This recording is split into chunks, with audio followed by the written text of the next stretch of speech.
All right, welcome. It's SYP today. Speak your piece. It's Big E here. Welcome, hello, and I'm with SYP creator Kief. Kief, how are you? Hello.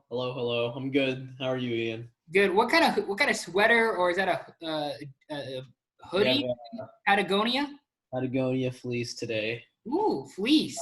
Have you noticed this sidebar here? Have you noticed this with the weather where it like starts out like looks really ugly like early on? Yeah, that's what I thought was happening yesterday. And yeah, no, it's like gone on like this for 2 weeks. Where it's like it's really ugly early on in the day, and actually turns out to be a nice day by like 3 o'clock, 4 o'clock, and it's like, oh, why am I in like jeans? Like I find it's like very tough to like. I'll wake up and I'll kind of look out and it's like, oh, I guess like I could wear pants today.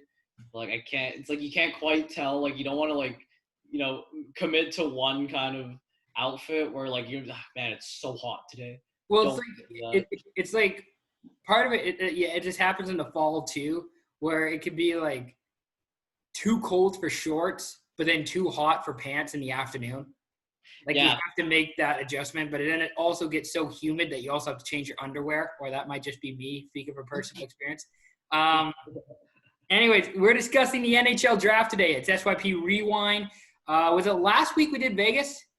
Yeah, that was last week, right? Last week we did Vegas. This week we're doing the NHL Draft from 2012. That year, the Edmonton Oilers had the first pick. What was interesting because Columbus finished with the worst record in 2011-2012. Yeah, that was in the middle of. That was the second of the 3 years. The third straight year. Third year? Oh, yeah. So in 2011 they got Taylor Hall. Right. Yeah.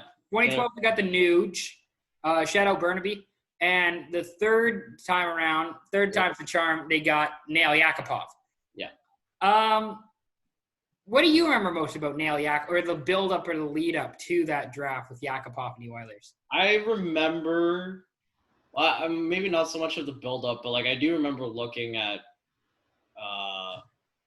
like they would show like all the kind of like the mid-season rankings, final rankings kind of stuff. And you just see like his highlight reel, and I was like, oh, like that'd be pretty cool. Like Taylor Hall at the time, still like growing into the league, and you're like, man, this guy looks sick.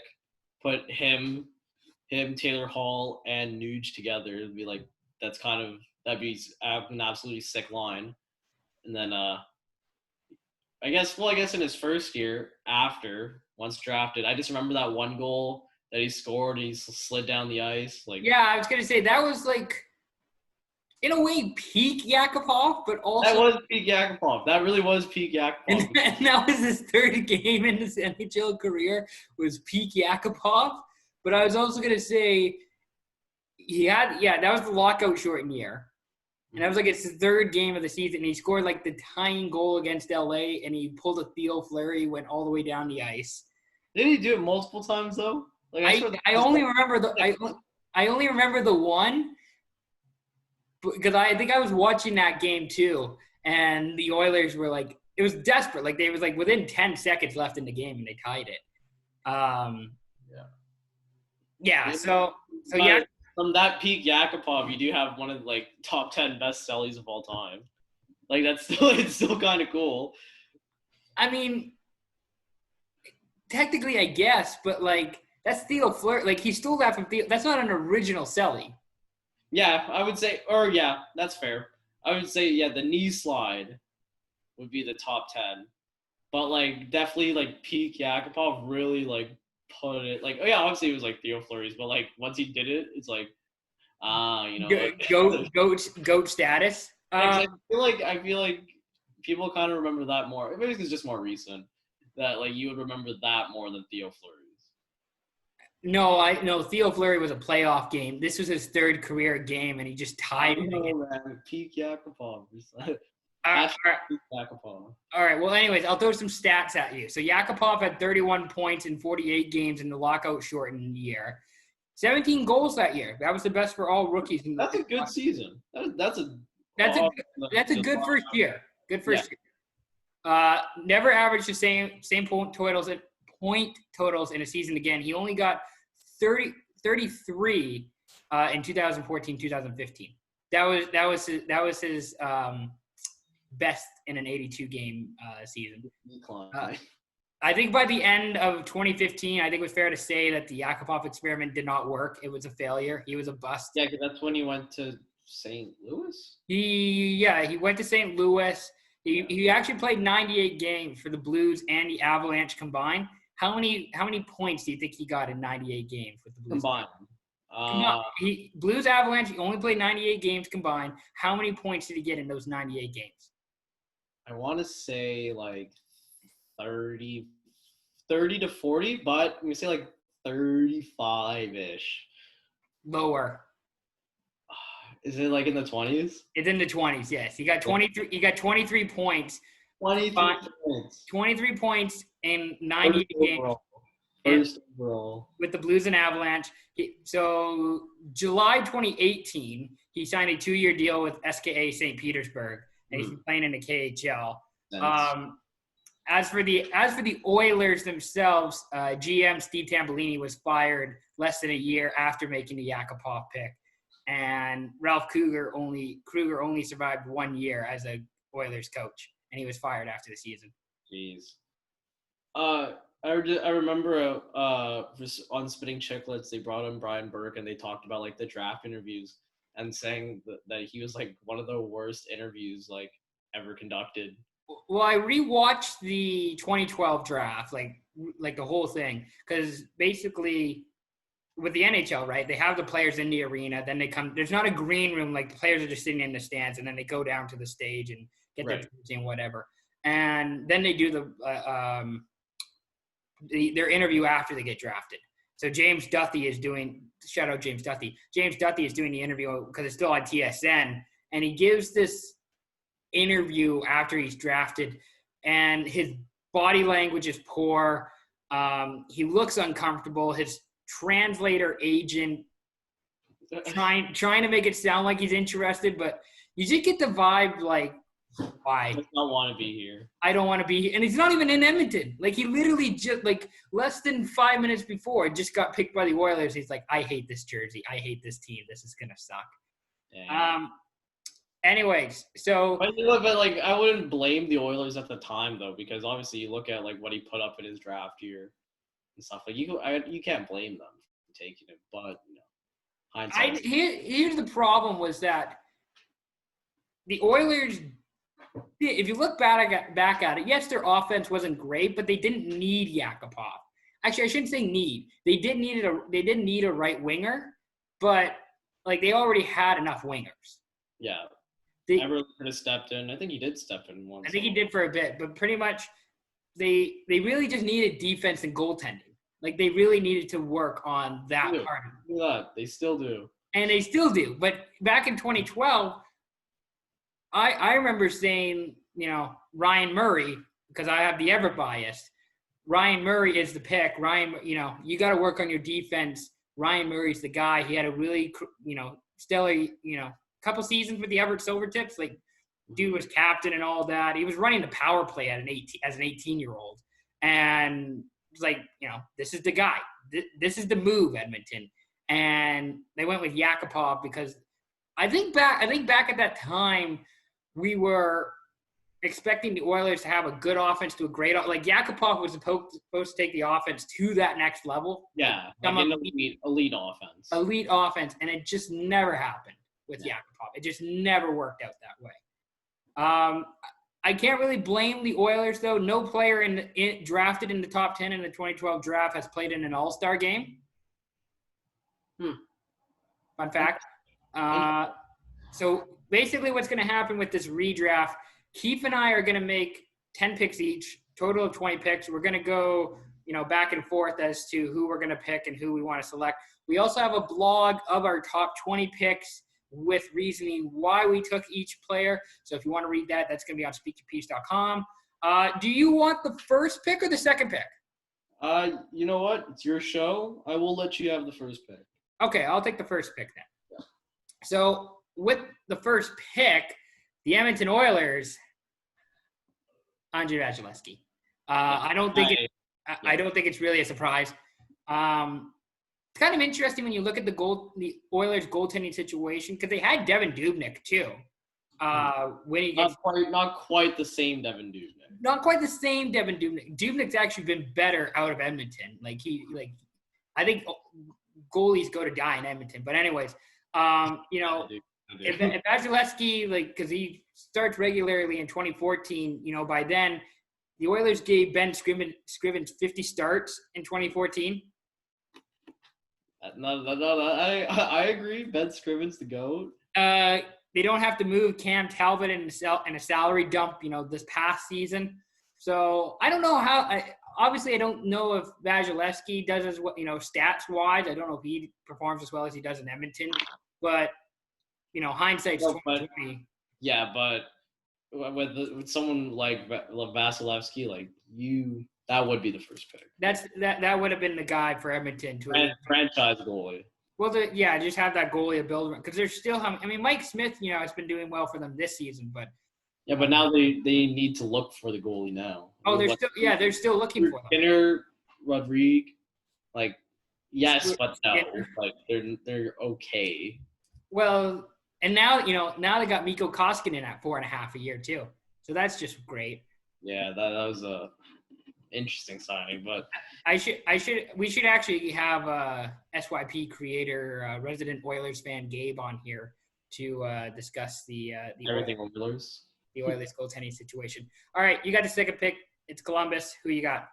I have them taking Morgan Riley. Yeah. I think well, Ryan Murray was, to be fair, I still think Ryan Murray's still good. I think his problem's been injuries, right? It's just been injuries. But I think I wouldn't be if my team Vancouver had Ryan Murray, I wouldn't be mad. I wouldn't say he's bad right now. He can play top 4 deep pair minutes if you need him to. It's just, I think he's a steady 3-4 defenseman. Yeah. Yeah. But obviously it's Morgan Riley. Riley's grown into what he is now and he looked on pace to prove it again because I think it was 72 or so. Well, he's also had a few injuries, but not to the same extent that Murray has. Yeah, Murray's missed a significant time. Yeah. I would say. But no, I would say it's a case of if you picked a defender, it's just the wrong one. Well, and I would say Morgan Riley's the pick. It's really interesting with Toronto too, in that they've been picking forwards for the most part, really high elite forwards these last few years. Yeah.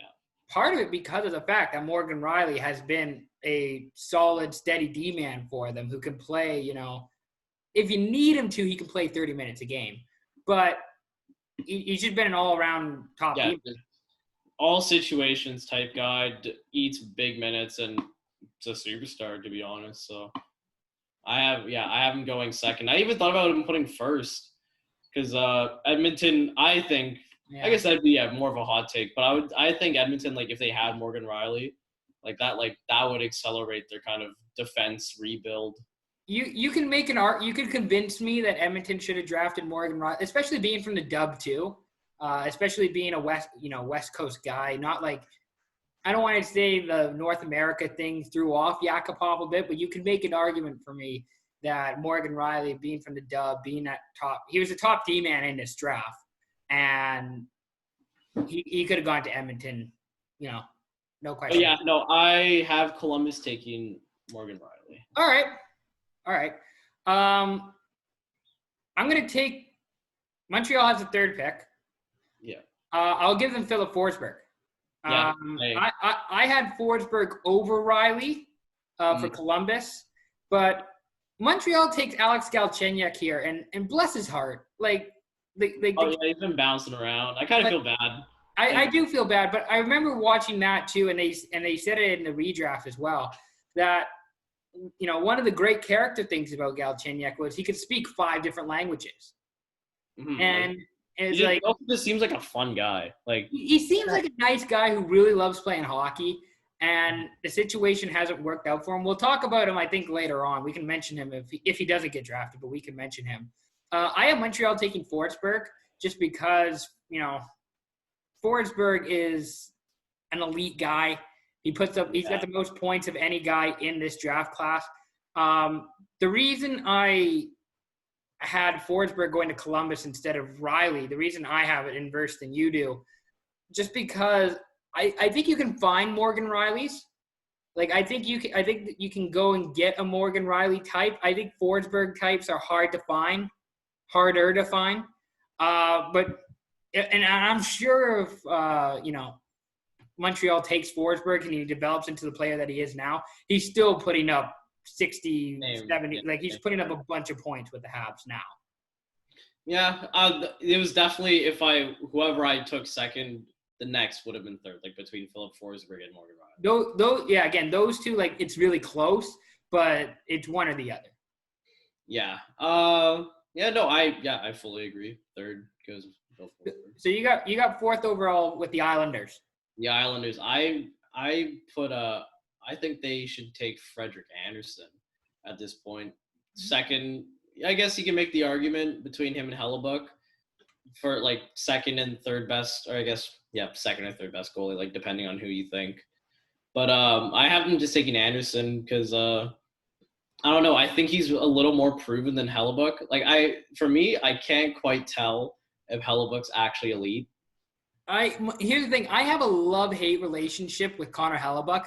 Like there are times where I think, damn, this guy's a top 10 goalie. Like this guy's legit. Yeah. And then it's like, he goes on a stretch. It's like he's hot when the team's hot, and like it kind of they depend on one another.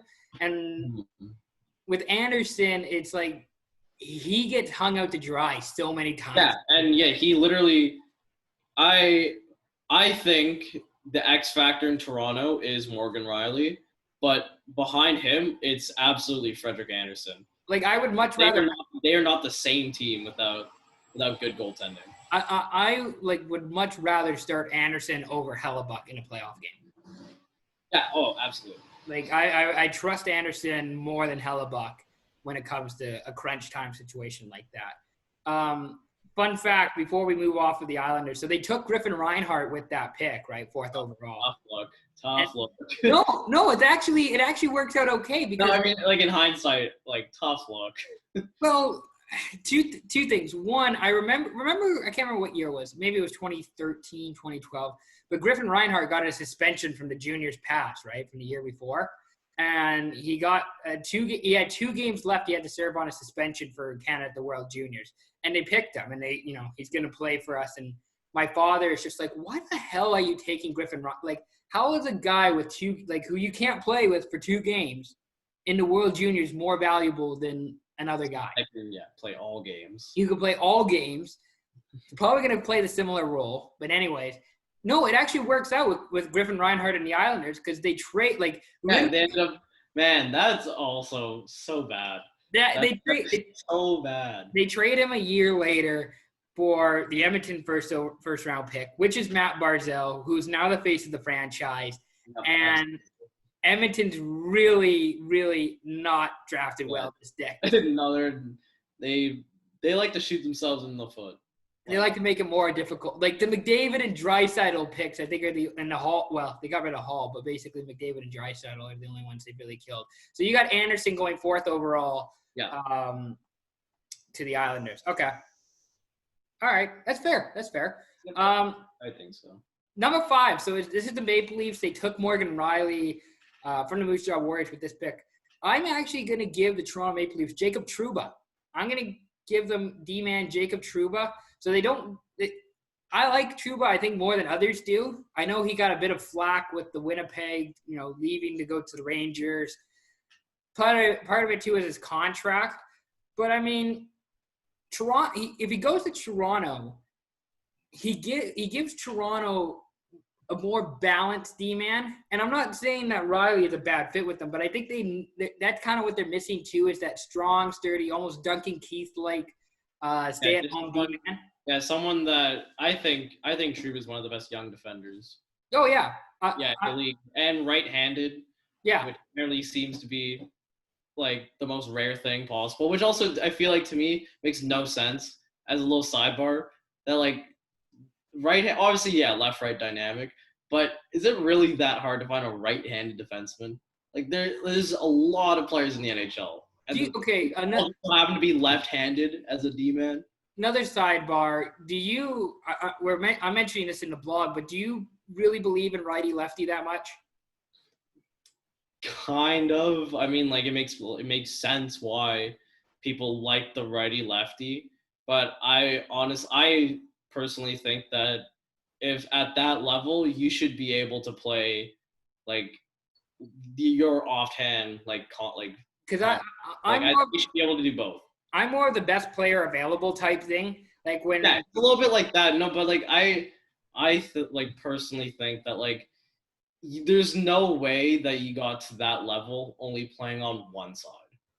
So like you should be able to be competent on both sides. Okay. All right. That's fair. I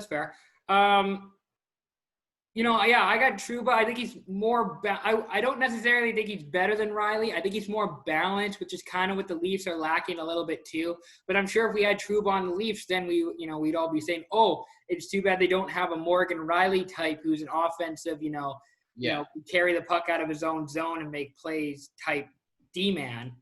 But no, I got Toronto taking Trouba 5th overall.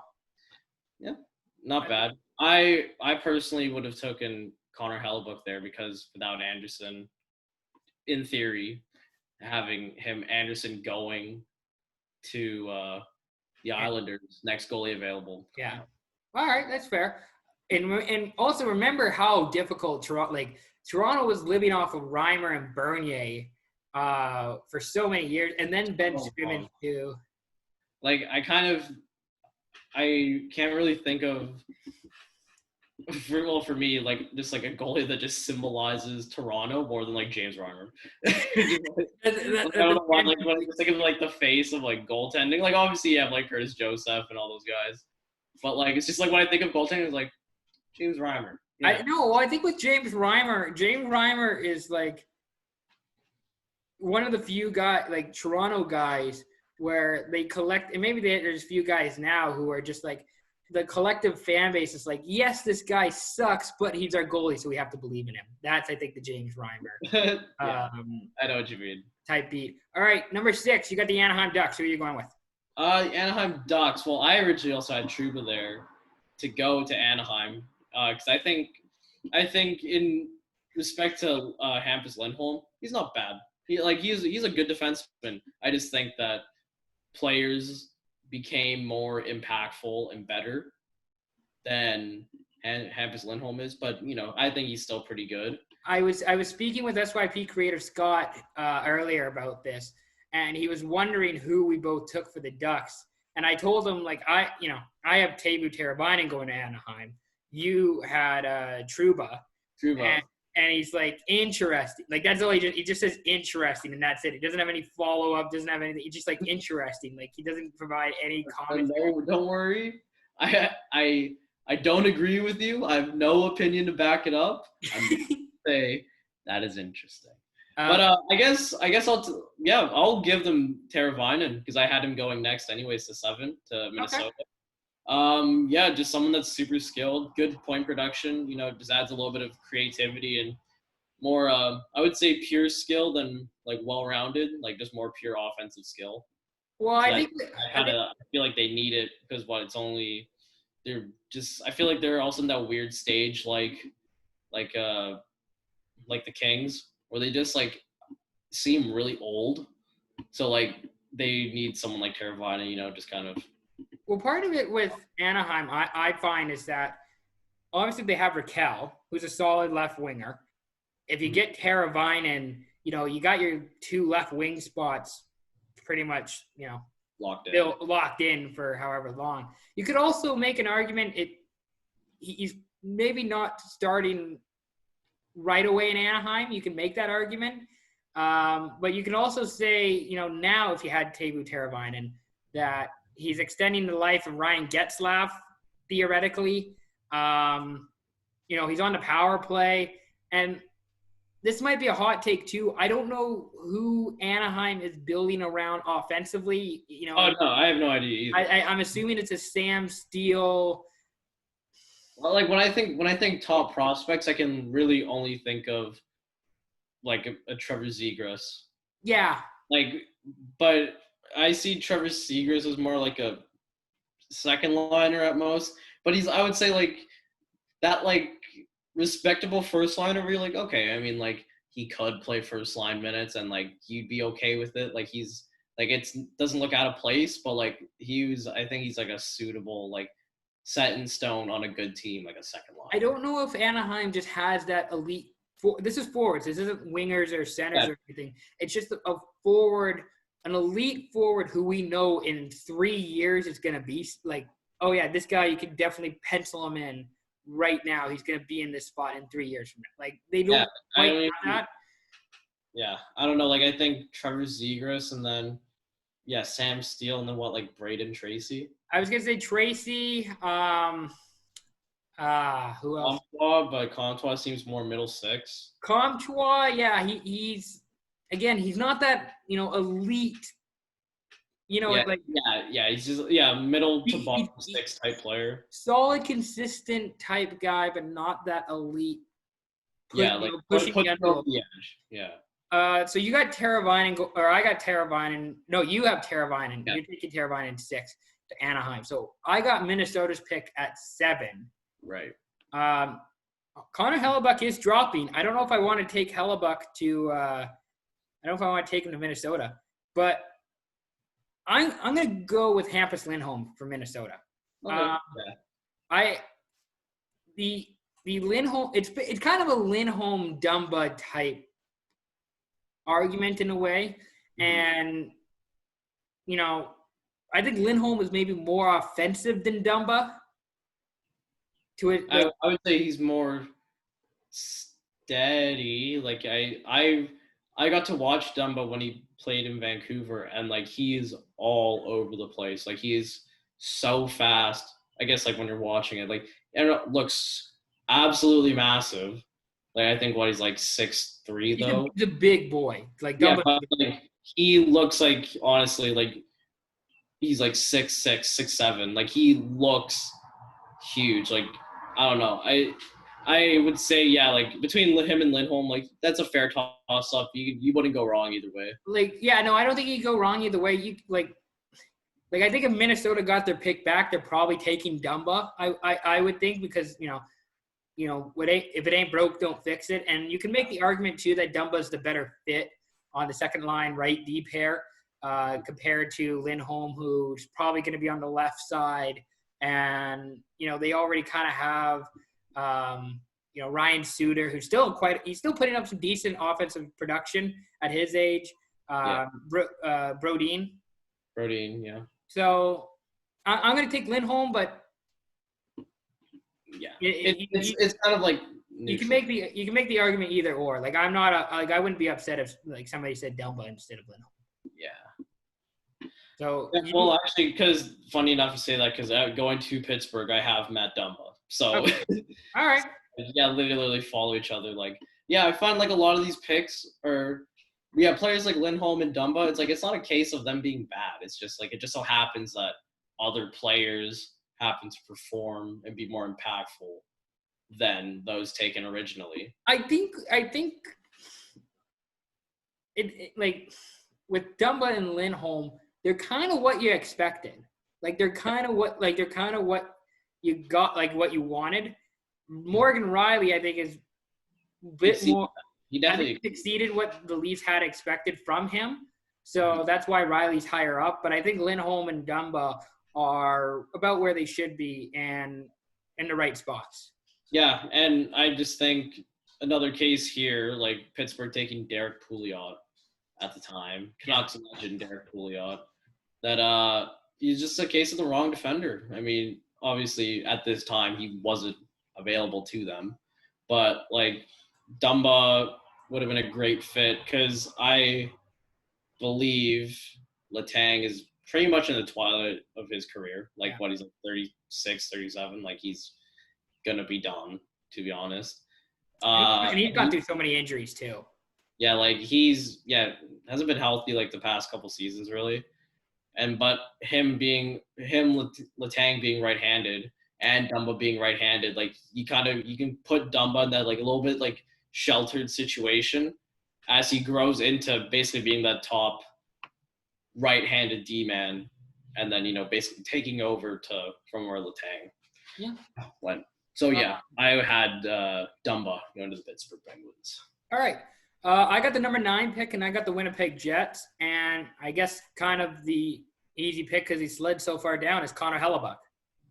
Kind of just works perfectly.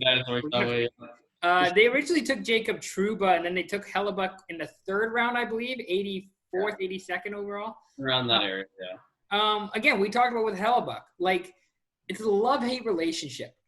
There are times where, like, I really love him, and it's like, this guy's a top 10 goalie. This guy is elite. This guy is the shit. Like, Yeah, like. This awesome. Guy's great. Cool, wow. Yeah, and then there are other nights, and especially when the team's going on a cold streak where it's like, what the fuck was that? He seems to be part of the cold. Like, he seems to be, like, part of the problem. Yeah, like, he just seems like when he's hot, the team's hot. When he's cold, the team's cold. It's like Laine, too. Like, Laine and Hellebuyck, I think, are both kind of guys like that. Scott and I talked about this a couple weeks ago. He's probably, I would think, number 2 on the U.S.'s Olympic team. If they go back to the Olympics in 2022, I would say Gibson and then Hellebuyck. I don't see another U.S. goalie anyways behind them. With Jonathan Quick, you can make an argument, I think. But anyways. Yeah, I think Quick's also, like, in the twilight of his career. Like, yeah. The same. Yeah. Anyways, we have to do this a podcast or a list of goalies, like best goalies in the league, because I think Hellebuyck would.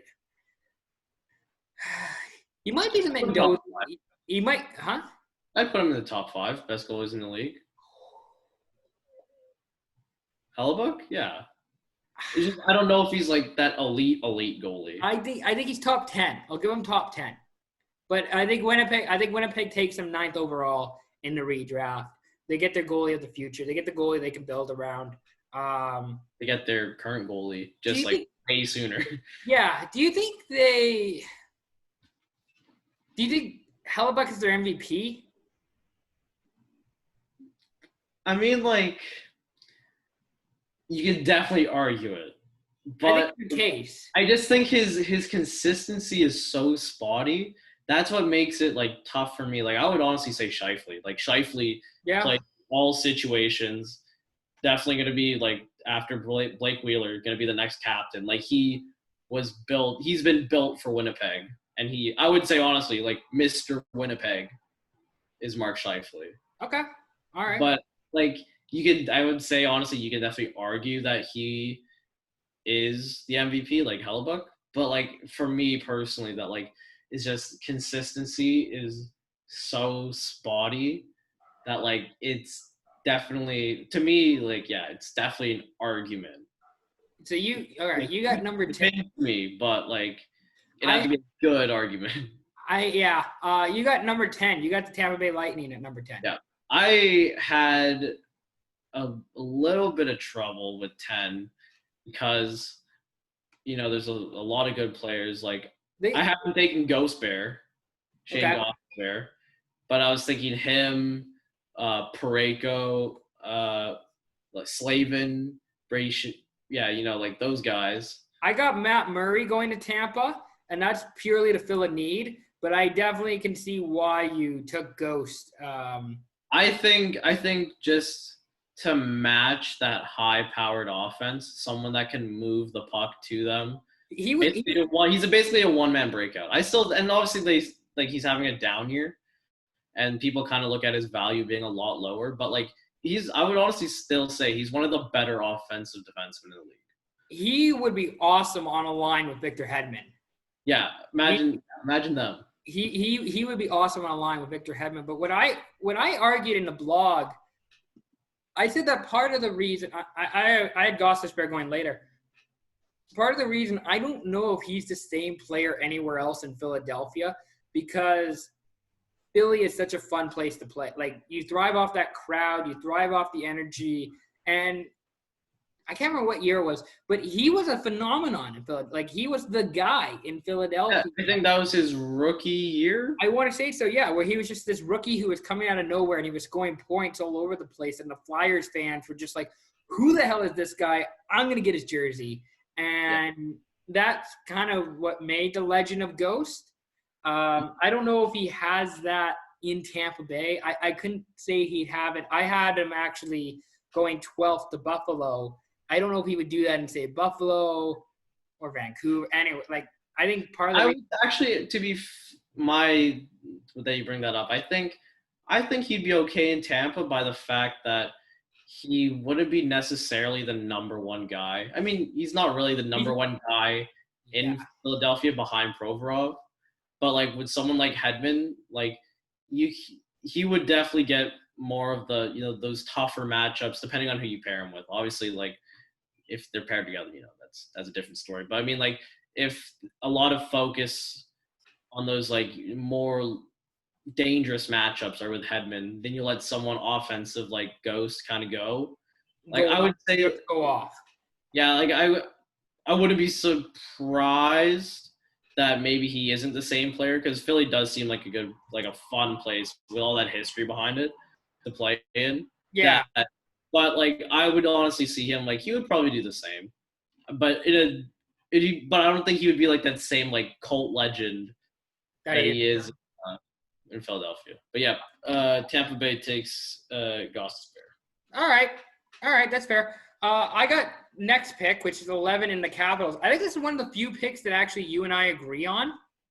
And I have Colton Parayko going to Washington. I also am going to Washington. And I don't know how you see it, but the Paraykos and the Slavins, Gostisbeheres are kind of with the Dumbas and the Lindholms to a certain extent, of like not that top tier, like in this draft, not that top tier right at the, you know, the Trubas or the Rileys, but they're all, I think, right below there where you have really solid, capable. Like they're locked in top four. No questions asked, top four, solid guys. You're going to get some offensive production, but you can also get some defense out of them too. And Parayko, I would love to see Parayko in Washington, because I feel like if you have Tom Wilson and Colton Parayko just banging bodies every night, that's must-see hockey. Like it's a wrap. It's a wrap. Like it's just there's like, I would hate to play the Capitals if I knew, like if I had to go up against Wilson and Parayko, go into the corners with Parayko, meet Wilson in the fucking neutral zone. It's wrap. It's done. I quit. I give up hockey. I heard. I heard, like, this is not fun. Please take me home. The Capitals originally took Philip Forsberg here, which blows my mind, that whole Philip Forsberg saga. It's really weird with that, because this was also, I think, a period of time in which the Capitals, I don't want to say where, like, I think they have a lot more respect now that they won the cup, but there's always, there was always this narrative of, like, the Capitals are never winning the cup. Ovi's not clutch. There's nothing you can do. Like, he's gone through so many coaches. It's not happening. And then they're just like, you know what? Let's give Philip Forsberg. He's going to play opposite Ovi. He's going to play opposite. He's going to play with Ovi and, Backstrom and all of them, and it's going to work out great. And they just gave up way too soon. Like, they just, like, he wasn't producing, and they're just like, all right, well. And Martin Erat. Yeah, like, get him better in the locker room. I don't know. I remember at the time, I was 12, and I was just like, even there, I was like, are you serious? Like, I think everybody was just like, why? Like, this is not that's not. Yeah, I don't know. So, anyways, I gave them Colton Parayko, big tough D man. He probably is going to be. I would think he's on the first line, second line, maybe replaces Orlov. Oh yeah, I kind of put him, just thinking of the lefty righty dynamic. If you play him behind John Carlson, Carlson's also another righty. But I just think that like adds good depth to that D core. You have someone like John Carlson, and then you have to go up against someone like Parayko. Like, you're constantly, getting outplayed by the back end type. You're done. Like, there's no like. It would kind of make them OP if they. I think the Caps. If I would play them, I think with Chell all the time. If they had Parayko, I think I would just play with them all the time and just like hit guys in the corners, start fights, and then beat everybody. Even though I'm kind of a shitty shell player, I'd still beat them 6-2. So I know what you mean. you got the Buffalo Sabres at 12, who have 2 of the next 3 picks, I think it is, and in real life there's shit, so you can save the Sabres here. Their first pick, I haven't taken Slavin. You haven't taken Slavin? Okay. Yeah. Apparently, I always found this funny. Just apparently the most accurate shooter in the NHL. Yeah. From the skills comp. I mean, like, cool, I guess. So I think that's pretty cool. But no, just someone like super steady. Like I feel like in this draft, it was just like there wasn't quite that player that's like, oh, this guy's just this offensive beast, or oh, this guy's like this pure like shut down, stay at home kind of guy. Like it was all a lot of like it's all over the board. Like these guys are all two-way defensemen. Like these are all you can play some defense, can put up points, but they're like Slavin falls right into that model, just super steady, locked in top 4 kind of guy.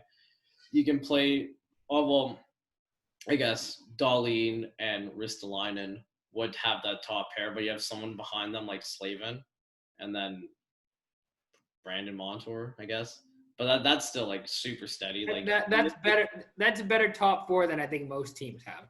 Yeah, and so I have Jacob Slavin going there. Like I think he'd be a nice fit to what they're doing. All right, helping out that decor. All right. I got 13. I got Dallas. I think we both agreed on this pick too. I'm taking Thomas Hertl. Yep. It's weird. It's weird because Dallas takes Radek Vaska. With this pick, like in 2012, they take him in real life. So I guess Hertl takes the third line. It's kind of weird. I don't honestly say he takes the second line. He probably takes the second line. Well, I think in future, because Joe Pavelski's still there, and I think he's still a competent second liner. Well, with Hertl, you got him on this, like with Dallas, you got Sagan, and then you have no one else really. I mean, you have an old Pavelski. Yeah. But the reason I took Hertl here was he would be the second line center, but he would get eased into it playing behind someone like Joe Pavelski. Well, I think part of it with Hertl is that he's not a guy you build your offense around. He's a nice complementary piece. He's a nice complementary piece. You don't build your offense around him. He can put up a few points here and there. He can do both. He's a good scorer. He's a good assist guy. He can contribute. I don't know if Dallas is really any obviously he's a better player than Faxa, but yeah.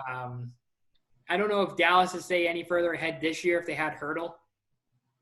Yeah, no, I would say probably about the same, maybe a little bit better. They would have way more depth. He's not adding points or win shares. He's good.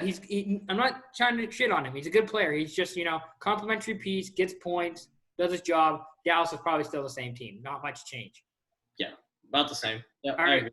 You have 14 with Buffalo. You take Buffalo again, and they take Brady Shea. Okay, all right. I think that's another case of just take the best available, and they would, if they fully just decked out that defensive core, that would literally, I think that would solve all of Buffalo's problems. Well, you look at it now, in hindsight, they take 2 centers, none of them spectacular by any means. I thought Mikhail Grigorenko was going to be something more. Turned out he's not. And now you replace the D, because Buffalo, talk about OP on defense. Buffalo could be OP on defense had they take adding them to? Yeah. Broken. So that, and he got he's actually been, if you look at his stats, he's actually put up really good. He got traded from Rangers to Carolina because they couldn't pay his contract. But he's actually been like he's put up at least I think 20 points every year he's been in the NHL. Like he's grown into someone super steady. Yeah. That's gonna be the theme of every defenseman for me. They're really good, not quite elite, steady, locked in top 4 guys. This is the exciting part of the podcast where we just rant about how great these steady two-way D-man are. I got 15, and I got the Ottawa Senators. I gave them Tanner Pearson. I gave them Tom Wilson. I gave them Tanner Pearson, but every time I try to imagine Pearson in a Senators uniform, my brain's just like, no, that's wrong. No, stop. Like that's bad. I think part of it is just I kind of stole this from you a bit too, but you said in the blog he's kind of the jack of all trades guy, where he can be slotted anywhere on the lineup and he works. And I think Ottawa likes those guys. You know, there's a world where Pearson is the right winger to Brady Tkachuk and Colin White, and he's more of a physical presence, shall you say, with those guys. Even though Tkachuk's a physical presence too, but it's just kind of like. I think Pearson makes sense for Ottawa. He's a good fit in Vancouver. I can't believe, you guys got him. Eric Branson. That's all you needed. Eric Branson. But that's part of why I think Pearson is so good. It's just that with the terms of the jack of all trades thing, it just seems so perfect to where he plays. Even before that season with in Pittsburgh and when he got traded from LA even, he had 2 back-to-back 40-plus point seasons. And then he got traded. Well, with Pearson, he fell all the way, I think the 30th. Yeah, it was 30. I believe it was the last pick. The end of the first round. He fell to the end of the first round to LA, and I think part of that was because of his size, right? Part of that I wanted to say I heard some cannot back this in any way that he was an overager at the time. He might have been, but I think I still don't remember him slipping because he had a good junior year. He had some successful times with Canada at the World Juniors, but I think part of it was just the fact that he was small. That's what I seem to remember. And then he goes and he plays with LA, and he's not an elite guy with the Kings. But, he's a presence. He can contribute. He's a depth scorer, and he helps them on the playoff run in 2014. And, he solid overall guy. I don't know how he fits in with Ottawa now, but I think if we did a redraft, he goes 15th to the Senators. And they would figure it out later. They could even move him. He has some trade value, I would think, to some team. But he's almost an Alex Galchenyuk type with less expectations, if you know what I mean. He's bounced around and he's still trying to find that, find his footing. Find his footing. Yeah, I think he has his footing in Vancouver, and I'm happy. I thought he had his footing in LA. It seemed, he watched Canucks games and he seems to be in the right place at the right time. Mm-hmm. Yeah, just the perfect kind of Swiss Army knife type guy. Yeah, I got Ottawa taking it 15th. You have the Washington Capitals at 16. I'm good before I make this pick. I just want to imagine this with Ottawa. I made them take Tom Wilson, Tkachuk and Tom Wilson on one line. I'll let you sit on that. But here's the thing. I'm trying to decide because I saw that and my brain had an explosion, holy shit. But I was thinking to myself, where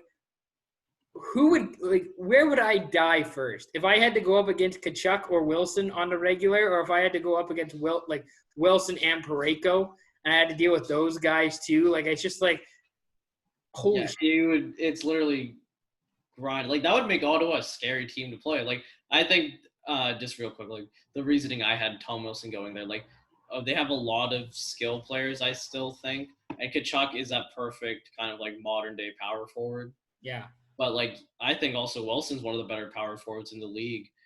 Obviously, dealing with all the fines and stuff, whatever happens there. Little sketch. But imagine 2 honestly great power forwards on one line. And then, like, throwing in, like, Logan Brown, who's, like, 6'7", as the center of that line. Yeah. But, yeah, no. Anyways, Washington. We have 5 more picks left. Yeah. You have Washington at 16. And are they taking Tom Wilson or not? No, they're going to take Severson. Oh. That's what I had, too. You will make – I made Washington's defense so OP. Because if just thinking, obviously, lefty-right dynamic. Yes. Just take that as you may. But imagine just on your right-hand side, John Carlson, Colton Parayko, Damon Severson. It's pretty damn good. It's pretty. Yeah. And honestly, yeah, Severson, great player in New Jersey. Kind of growing into, I guess, at the moment, their number one defenseman, him and Will Butcher. I think just out of pure necessity, he needs to be their number one. I was going to say that kind of, like, top-end defenseman. But not that he's bad or anything, but, you know, like, he just kind of grew into their top one. He's been up and down this year. Part of that's because of the team. And part of it, I think, is still because he's developing. Yeah. Like the dude's, what, 25 still? Yeah, 25, 26, like whatever. He's still, you know, that's kind of not a key, but, like, guys are still, you know, when we get down to here, guys are still, I think Severson still has a lot of room to grow.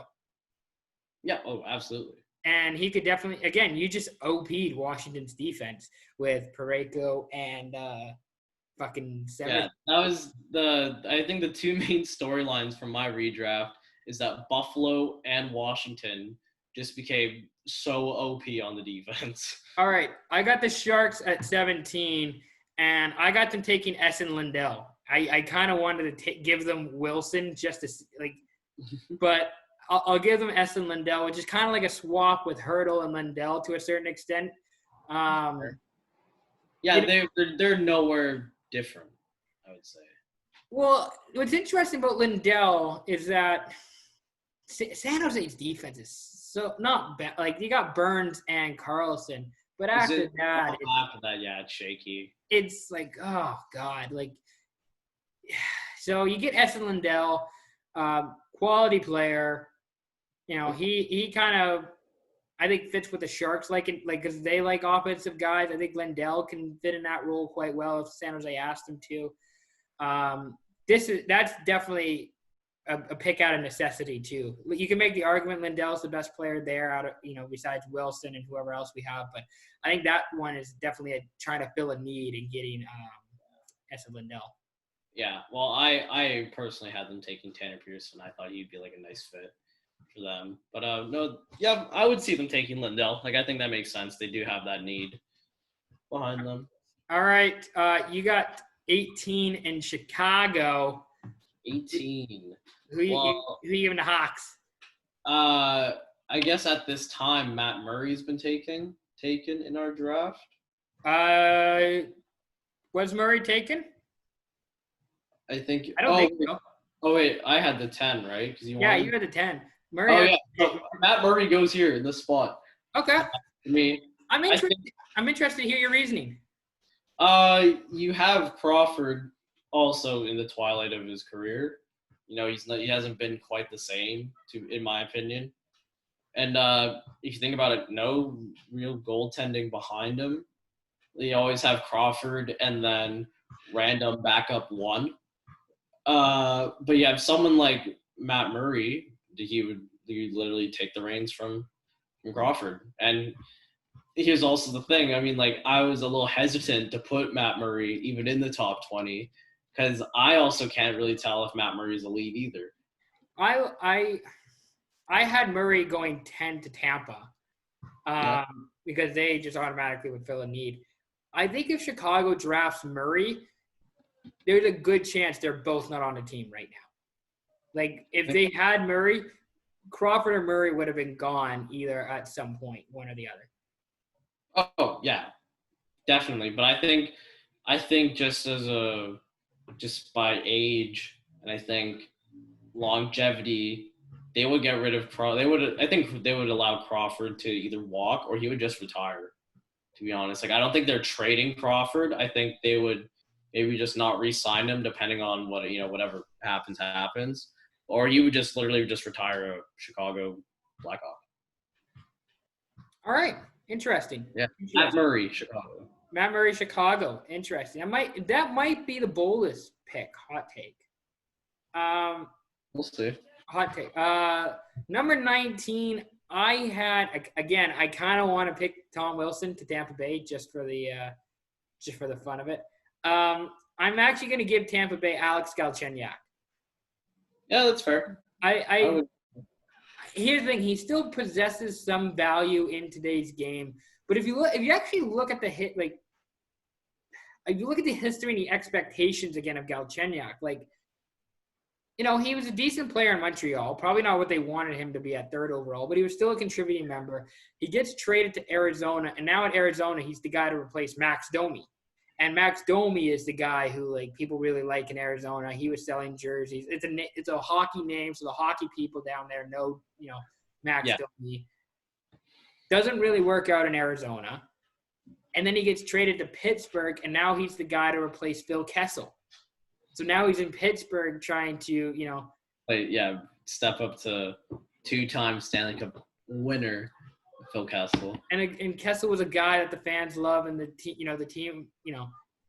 Kessel's kind of like a cult legend. Kind of, to a certain extent. And I also feel like in a way, he's gonna be like a forgotten star of the decades type thing. Because obviously he's a champion, so he has his name in those kind of books. But almost he's gonna be remembered just not even necessarily as a player, just kind of this pop culture, hockey pop culture type icon behind Hamburger Phil, Hot Dog Phil. It's kind of just being the everyday man. I think Phil's a Hall of Famer. You think so? I think he is. I will be in the Phil Kessel Hall of Fame camp. I'm gonna be on that bandwagon. I think he's a Hall of Famer. Toronto, the role wasn't right in Toronto. It wasn't a good fit. Pittsburgh was really Pittsburgh and Arizona to a certain extent were the good fits for him, because in Pittsburgh, he's third, fourth, fifth in media. When they go to talk to Penguins, they talk to Crosby, they talk to Malkin, they'll talk to Letang, they'll talk to Murray, they talk to Fleury when he was there. And then in Arizona, Kessel, doesn't get recognized. Nobody knows who Phil Kessel is in Arizona. A few people, the hockey people, really do. But Phil Kessel can go walk around Arizona and Phoenix, and he's not going to get bothered. And he's not going to get the attention. He's not going to get the media recognition that he would elsewhere. So Arizona, I think, makes a lot of sense for Phil Kessel. Yeah, fair enough. I mean, you could definitely make the case for it. For him being a Hall of Famer, but do you think he wins one more cup in his career? I mean, depends on what he does with Arizona. That's a tough question, I know, but I don't know if he wants to really stay in Arizona. I was really excited to see him in Taylor Hall, but I guess that's different. Whatever happens with that, but you know what? For Hamburger Phil, I will put he gets one more cup. All right. So yes, again, that was a sidebar. I took Alex Galchenyuk 19th to the Tampa Bay Lightning. You have the final pick. You have number 20. It's the Philadelphia Flyers. Tom Wilson is still on the board. Ryan Murray is still on the board. Neil Yakupov is still on the board. He's still there. Korpisalo. So you go ahead and make the final pick. Well, originally I had Lindell going to Philadelphia, but we did talk about this right before. I'll take Josh Anderson at this spot. Right.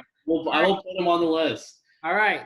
This is the one that I felt like I was gonna get the most flack for. Hold on, time out. So is this actually? Do you really think Josh Anderson? I fully believe Josh Anderson's a great player from this draft. This isn't just you trying to rub in. I'm not trolling anyone. You're not trolling me. Okay, go make the Josh Anderson argument. Yeah, and I fully believe that Josh Anderson's a great player from this draft, and that because he part of the Columbus. Oh man, we're not gonna get into that whole Columbus thing. We'll do that in a pod. That's another pod. But no, honestly, like I would say a good power forward. Great, you can make the case for it. But no, he had a great season the year before, honestly, and like just someone that brings that physical edge with some decent offensive production. Like I think every team kind of needs a Josh Anderson. Like I would be so happy if the Canucks had Josh Anderson. I tried to find a place to put Josh Anderson in my top 20, and I just couldn't do it. Like I just couldn't figure out how, with the team fit and best player, how Anderson gets in there. So I'm glad you put him in there. I really do like that pick. I just myself personally struggled to put him in. But Columbus actually had a really good draft in 2012. Like you have Josh Anderson, you have Ryan Murray, you have Jonas Korpisalo. Like those are three really I wouldn't say core guys, but I'd say good, not quite great, but like great, kind of like you take that with a grain of salt. Like they're really, I would say really good. Yeah. So but no, like just saying like with Josh Anderson, like I also like I remember he played for the World Junior team as well, and like he was kind of that same, like in your face type grinder. Just tough to play against. You didn't want to go up against it because Josh Anderson.